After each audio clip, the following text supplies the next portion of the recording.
नमस्कार, मेरा नाम है सुनील सिंह राजावत और मुझे आप अब मेरे यूट्यूब चैनल पर देख पा रहे हैं। जैसा कि आपको पता है कि मैं समय-समय पर किसानों के बीच होता हूँ और किसानों की बात आप लोगों तक पहुँचाता हूँ, जनता अधिकारी तक पहुँचाता हूँ। क्या उनकी समस्या रहती हैं और किसानों को लेकर के क्या वो कर रहे हैं, क्योंकि कृषि देश कृषि प्रधान है। मेरे साथ जुड़ने जा रहे हैं भारतीय राकेश टिकैत संगठन के जो किसानों का संगठन है, उसके प्रवक्ता नेताजी कहें या उनको समाज सेवी कहें या उनको आप किसान नेता समझें। मेरे पास चौधरी साहब जुड़ने जा रहे हैं। चाचा, आपका स्वागत है। थैंक यू सर, धन्यवाद। चाचा, बहुत समय हो गया है, आंदोलन भी समापन हो गया है किसानों का। मैं आपको चाचा इसलिए संबोधित कर रहा हूँ कि चूँकि आपका मेरा रिश्ता थोड़ा हटके है। मीडिया कहें या मीडिया का अलग, क्योंकि आप उम्र में बड़े हैं मुझसे और प्लस ही किसान हैं और मैं भी एक किसान का पुत्र हूँ। इस हिसाब से मैं आपको चाचा कह के संबोधित भी कर रहा हूँ। मैं आपको ये जानना चाह रहा हूँ, अभी जो हाल ही में बारिशें हुई थी, बारिश से किसानों को कितना फ़ायदा हुआ है या नुकसान हुआ, ये बताएँ? देखिए, अभी जो बारिश हुई है, सबसे पहले तो मैं आप सभी को नव वर्ष की शुभकामना देना चाहता हूँ। समस्त आपके माध्यम से समस्त भारतवर्ष के किसान भाइयों को, मज़दूर भाइयों को, सभी निवासियों को नव वर्ष की शुभकामना। पहली बात आपने क्वेश्चन किया पानी का, इससे बहुत फ़ायदा हुआ किसानों को, कोई नुकसान नहीं हुआ। पहली बात तो कम उम्र के गेहूँ हैं, उनको उस हिसाब से पानी मिला है, इससे फ़ायदा हुआ किसानों को। दूसरा, हमारा जो डैम में पानी था ना, वो बचत होगी, उससे आगे चल के हमें जो है जब पूर्ति हो जाएगी किसानों की।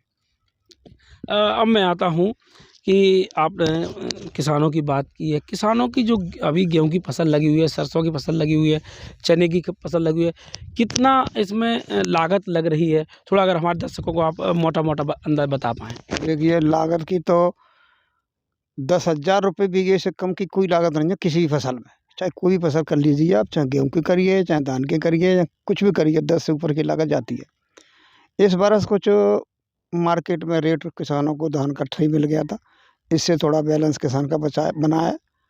बाद बाकी तो आपको मालूम ही है, किसान हमेशा कर्ज में पैदा होता है और कर्ज में मर जाता है, ये सभी को मालूम है। सभी किसान कर्ज में इस समय डूबे हुए हैं। सबसे बड़ी बात है, किसान है प्रकृति के ऊपर। प्रकृति अगर साथ देती है तो किसान कुछ हिसाब किताब बन जाता है, अन्यथा सरकार तो कोई किसानों की सुनने वाली है नहीं।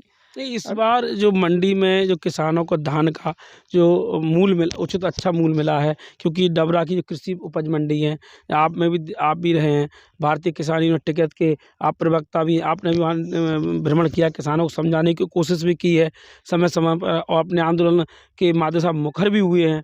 और तो वहाँ से मैं ये समझना चाहता हूँ कि जो आमदनी बढ़नी चाहिए या यूँ जी कह के प्रधानमंत्री जी भी कहते हैं और मध्य सरकार भी तत्कालीन मुख्यमंत्री भी कहते हैं हम किसानों की आय दोगुनी करेंगे, लाभ का धंधा बनाएँगे। क्या कहेंगे आप इसको लेके? देखिए, ये तो अपन इनकी सुनते-सुनते काफ़ी दिन हो गए।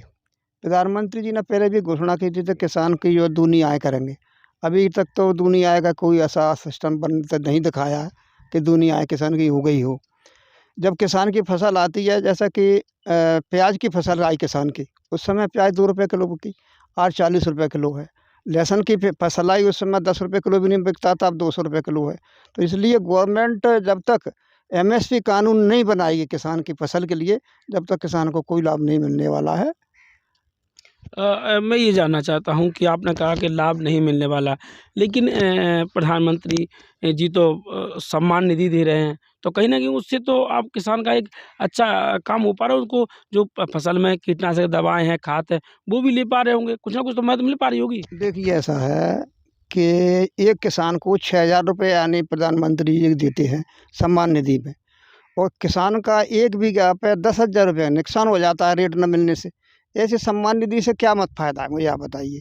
ये तो इनकी पॉलिसी है गवर्नमेंट की, जो भी चलाएँ, लेकिन किसान को इससे कोई फ़ायदा नहीं है कि ऐसा वो बड़ा भारी असर पड़ रहा है वो फ़ायदा पे। क्या फ़र्क पड़ रहा है 6,000 रुपये से, मुझे आप नहीं, बताइए। आप ये कहना चाहते हैं कि सम्मान निधि ना देते हुए किसानों को हमें उचित फसल पे मूल्य मिलना जी हाँ, चाहिए। जी हाँ। हमें किसान को सुविधाएँ मिलना चाहिए। फसल की रेट सुनिश्चित मिलना चाहिए, कानून बनना चाहिए, समय पे पानी मिलना चाहिए, समय पे लाइट मिलना चाहिए और किसान की बढ़िया व्यवस्था होना चाहिए। जैसे आपने क्वेश्चन किया था डबरा मंडी वाला, तो डबरा मंडी में इतनी भयंकर लूट हुई है हमेशा होती है। पूरे मध्य प्रदेश में कहीं भी किसी मंडी में आड़त प्रथा नहीं है जो कि डबरा मंडी में चलाई जा रही है। लेकिन अधिकारी तो कहते हैं अगर ये आड़त प्रथा है तो किसान ही जाता है आड़तों के बीच में, हम तो नहीं जाते। हम तो यहाँ से डिजिटलाइज़ करने की बात कर रहे हैं कि हम डिजिटलाइज़ भी करेंगे, थोड़ा किसानों को धैर्य रखना चाहिए। किसान खुद जाते हैं व्यापारियों के पास से झोलियाँ लेके नहीं, नहीं, ये कुछ नहीं है, ये सब बकवास है उनकी। किसानों को बहाना लेके अपना बचना चाहते हैं। कोई भी नियम जो फ़ॉलो हो जाता है, जब नियम फ़ॉलो होगा तो किसान उसका पालन करेंगे। अभी 5 बजे मंडी हो जाती है किसानों की। 5 बजे की कौन-सी सिस्टम है मंडी होने का, मुझे बताइए कौन-सी मंडी में मतलब होती है? धान के जो सीज़न पर 5 सुबह 5 बजे जी अर्ली हाँ। मॉर्निंग सुबह 5 बजे मंडी हो जाती है, कहना चाह रहे हैं आप? जी हाँ, जी हाँ। और उस पे कच्ची पर्ची दी जाती थी किसानों को। उसपे कोई प्रूफ़ नहीं था, ना तो 33-2 पर्ची थी, ना प्रवेश पर्ची है, ना आपका भुगतान पत्रक है, ना तौल पत्रक है, कोई किसान पे प्रूफ़ है ही नहीं। अच्छा, आपको जानकारी है कि अब डबरा कृषि उपज मंडी डिजिटल होने जा रही है। अब सारी चाहे 35 जब पर्ची हो या फिर ऑनलाइन होने जा रही है, आप क्या कहेंगे इसको? आपको जानकारी है इसकी? देखिए, मुझे तो जानकारी है नहीं है, पर हो सकता है कि डिजिटल होने जा रही हो। डिजिटल होने जा रही है तो बहुत-बहुत धन्यवाद दे रहे हैं हम शासन का, सरकार का। लेकिन ये चोरी बंद कैसे होगी? डिजिटल से चोरी बंद हो जाएगी क्या? मुझे भी आप बताइए। मंडी प्रशासन का कोई पता नहीं है, मंडी प्रशासन है भी नहीं है। आपको मालूम है, आपके माध्यम से हम लोगों ने कई बार ज्ञापन दिए। इन्होंने किसी भी एक भी व्यापारी पे कोई कार्रवाई नहीं की। मलालें लगी, 500-500 रुपए की रेटें कम भईं। आपको सब कुछ मालूम है और काफ़ी लोग हम प्रयास करते रहते हैं। अभी भी हमने जो है ज्ञापन दिया कलेक्टर साहब को सोमवार को 15 तारीख को, उसमें भी ये सारी चीज़ें माँगी हैं। एक आवारा पशु की इतनी भयंकर समस्या है पूरे देश में कि किसान की तो फसल बर्बाद हो ही रही है, अधिकतर एक्सीडेंट दुर्घटना आवारा पशु से ज़्यादा हो रही है, बहुत नहीं ज़्यादा। तो आप जो आवारा जो पशु अमूमन गाँव में, शहर में भी अमूमन रोडों पर बैठे रहते हैं, देखने को मिलता है। तो मैं ये जानना चाह रहा हूँ जैसे आपने कभी अपने संगठन की ओर से इसको उठाया सरकार के अधिकारियों की संज्ञान में डाला? क्योंकि जगह-जगह प्रत्येक गाँव में मैं कहूँगा या 2 गाँव या 3 गाँव छोड़कर पंचायतें छोड़ कर के गौशालाएँ बनी हुई हैं। तो उनमें अमूमन हम जब जाते तो अमूमन देखने के लिए गौवंश नहीं मिलता है। लेकिन सड़कों पे और किसानों के खेतों में ज़रूर मिल जाता है। क्या कहेंगे आप इसको लेके? देखिए, इस मैटर पे हमने कई बार ज्ञापन दिया है सरकार को, कई बार। और जानकारी मिली है कि सरकार से काफ़ी पैसा आ रहा है, लेकिन जो गौशाला चलाने वाले जो संगठन है, इनकी बहुत बड़ी लापरवाही है और प्रशासन की कोई देख रेख नहीं है। गायों की वो हालत है कि कीड़ा पड़ रहे हैं, सड़ रही हैं, मर रही हैं, कई तरह से परेशान है। किसान भी परेशान है, आम पब्लिक भी परेशान है। सबसे पहले तो हमारा यही मुद्दा है कि गौ वंश जो है इसकी सुरक्षा होना चाहिए, बड़ी तरीके से व्यवस्था होना चाहिए। जो सरकार जो वादा कर रही है वो कहीं में मतलब ज़मीनी स्तर पे कहीं मेरे को नहीं दिखाई दे नहीं, रहा। अब मध्य प्रदेश में नवांगत सीएम डॉक्टर मोहन यादव जी बने हुए हैं। तो आप मानते हैं कि एक उम्मीद है, नई सरकार है, कि नई सरकार किसानों और गौवंश के लिए कुछ कर पाएगी या कुछ करेगी? देखिए, इनसे उम्मीद कुछ है।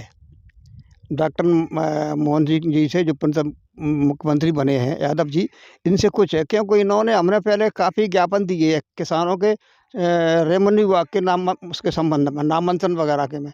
तो अभी इन्होंने 4 से 10 दिन पहले मुहिम निकाली है नामांकन के कराने के लिए, जगह-जगह पटवारी जो लोग जा रहे हैं, किसानों की समस्या हल हो रही है। तो मैं धन्यवाद देना चाहता हूँ मुख्यमंत्री जी का। अगर इसी तरह से किसानों के साथ रहें, किसानों के काम करें तो हमारा कोई किसी राजनीतिक पार्टी से विरोध नहीं है, कोई बुराई नहीं है।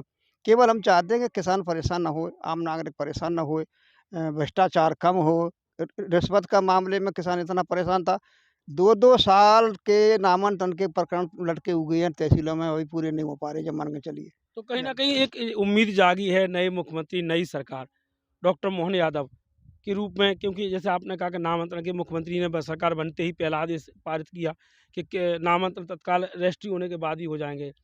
तो कहीं न कहीं एक उम्मीद है, आपको भी उम्मीद है और किस देश के प्रदेश के लोगों को भी उम्मीद है कि डॉक्टर साहब जो हैं यादव जी बहुत कुछ अच्छा करेंगे। तो अब मैं आता हूँ आपके पास में कि आंदोलन को लेकर के जो आपका जो संगठन है वो किसानों के साथ एक आंदोलन के रूप से विशेष करके जाना जाता है। तो आपकी क्या रूपरेखा रहने जा रही है? बताया जा रहा है कि 22-23 फरवरी में एक आंदोलन करने जा रहे हैं, तो क्या है पूरा थोड़ा हमारे दर्शकों को बताएँ? देखिए, सबसे पहले तो 26 तारीख को हम तिरंगा यात्रा रैली निकाल रहे हैं। उसके बाद 16 तारीख को भारत बंद का कार्यक्रम है। और जो किसान ने जो वादा खिलाफ़ी किसानों के साथ की है आंदोलन के समय सरकार ने, किसानों के साथ, तो उसमें सरकार का ध्यान आकर्षित कराने के लिए अप्रैल में फिर से दोबारा आंदोलन की तैयारियां हैं। दोबारा फिर हमारे नेतृत्व का आदेश हुआ है कि अब जंतर मंतर पे इकट्ठे होंगे, मीटिंग करेंगे। अगर सरकार नहीं मानती है तो फिर आंदोलन करेंगे। मैं काम आंदोलन हमारा है एमएसपी गारंटी कानून। तो मतलब आंदोलन करेंगे, तो पहले जंतर मंतर पर जाएँगे, सांकेतिक धरना या वहीं से आंदोलन की शुरुआत होगी, या पहले जो बॉर्डरों पे जाकर के जो रोडों पे बैठे हुए थे किसान सभी, और किसानों ने भी 1 साल से अधिक का वो आंदोलन चला। किस किस रूप में रहेगा? मैं थोड़ा अपने दर्शकों को समझाइए आप अपने। देखिए, हम कभी हमारे किसान आंदोलन ने, किसान नेताओं ने कभी ये नहीं सोचा कि हम किसी को परेशान करें या रोड जाम किए जाएँ। जब हम जंतर मंतर पर जाने के लिए थे और जगह इनसे माँग रहे थे आंदोलन के लिए, ज्ञापन देने के लिए केवल, 1 दिन का ज्ञापन के लिए किसान निकला था। तो इन्होंने रोक दिया जगह-जगह, जगह-जगह रोक दिया तो वहाँ डेरा डालना पड़े, हम लोगों को मजबूरी में आंदोलन करना पड़ा। और ऐसा आंदोलन शायद है कि पहली बार हुआ है किसानों का। स्वतंत्र भारत में पहली बार हुआ है। स्वतंत्र भारत में पहली बार हुआ है और सरकार को झुकना पड़ा, कानून वापस लेना पड़े।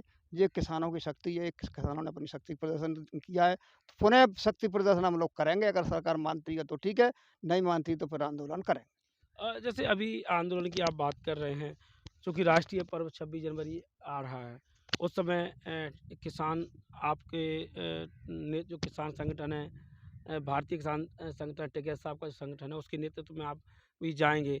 तो क्या वो ट्रैक्टरों से जाएँगे या पदयात्रा करके हुए ले या क्या है? तो थोड़ा बताएँ? देखिए इस पर्व में तिरंगा यात्रा में किसानों का मेन चीज़ है ट्रैक्टर। ट्रैक्टर रैली ही का हमारा प्लान है, ट्रैक्टर रैली से ही हम लोग तिरंगा यात्रा निकालेंगे, संदेश भेजेंगे देश में। एक प्रजातंत्र का सबसे मुख्य पर्व है 26 जनवरी। संविधान की रचना 26 जनवरी की हुई थी और संविधान के तहत शांतिपूर्वक हम जो है तिरंगा यात्रा निकालेंगे और शांतिपूर्वक ही हमारा हमेशा आंदोलन रहता है। सरकारों द्वारा बदनाम करने की कई प्रयासें की गई हैं, कई बार आपको मालूम है, कई प्रयास करते हैं ये लोग, लेकिन कहीं सफल नहीं हुए। हमारा शांतिपूर्वक धरना चलता है। हम लोग किसानों के, मजदूरों की सेवा के लिए हैं। तो आपका जो परेड निकलेगी, आपने जैसे कि बताया कि ट्रैक्टरों के द्वारा निकलेगी, कहाँ से कहाँ तक जाकर निकलेगी? कृषि मंडी डबरा से और पिछोर तुराई तक निकालने का विचार है हमारा डबरा में। फिर हम 23 तारीख को मीटिंग कर रहे हैं। मीटिंग में जैसा भी फैसला होगा वो सब पार्टी। लगभग कितने किसानों की पहुँचने की उम्मीद है? और कोशिश है जितनी, कम से कम 100 ट्रैक्टर तो हम बुलाना चाह रहे हैं कि 100 ट्रैक्टर तो होना चाहिए कम से कम।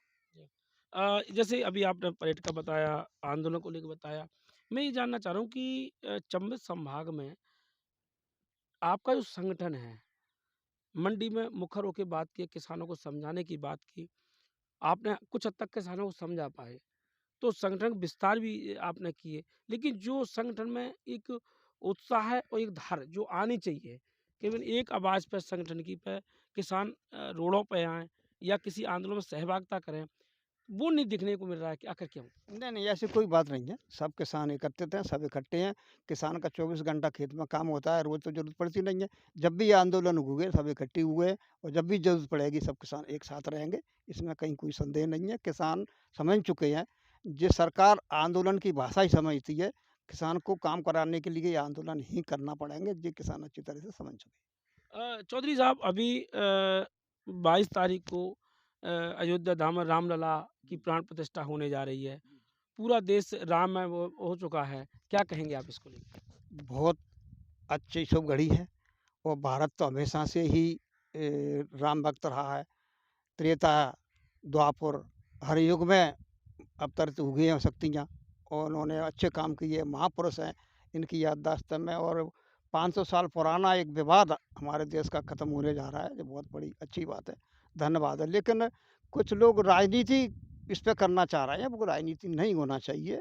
ये साधु संतों का काम है, साधु संतों को करने दो। साधु संत अपने विचारधारा से अपने उससे करेंगे, कहीं दुःख नहीं। हम स्वागत करते हैं और होना चाहिए राम प्रतिष्ठा होना चाहिए भगवान श्री राम की। आपने सुना कि ये थे भारतीय किसान यूनियन टिकैत के प्रदेश प्रवक्ता चौधरी जी। इनका पूरा नाम ओम प्रकाश चौधरी जी है, जिन्होंने मुखर होकर अपनी बात रखी। फिलहाल के लिए इतना ही, और फिर किसी शख्सियत से आपसे बात करेंगे। नमस्कार।